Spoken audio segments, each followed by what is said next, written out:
Hello everyone.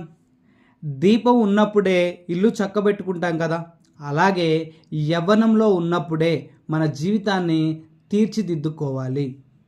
ఎందుకంటే యవ్వనంలో ఉన్నప్పుడే శక్తి, సామర్థ్యము, సమయము, అవకాశాలు చాలా ఎక్కువగా ఉంటాయి. ఈ సమయంలోనే మన జీవితాన్ని తీర్చిదిద్దుకోవాలి, చక్కబెట్టుకోవాలి. లేదంటే యవ్వనం మొత్తం అయిపోయిన తర్వాత శక్తి ఉండదు, సామర్థ్యం ఉండదు, సమయం ఉండదు, అవకాశాలు కూడా మన దగ్గర ఉండవు. జీవితం చాలా దారుణంగా తయారవుతుంది. కాబట్టి ఇప్పుడు ఉన్న యవ్వనాన్ని, సమయాన్ని వ్యసనాలకు బానిస అవ్వకుండా చక్కగా తీర్చిదిద్దుకుంటే జీవితం బంగారు భవిష్యత్తుగా తయారు చేసుకోవచ్చు. ఉపయోగించుకోండి. ప్రతి ఒక్కరు కూడా మీ సమయాన్ని, యవ్వనాన్ని యూజ్ చేసుకోండి, యూటిలైజ్ చేసుకోండి.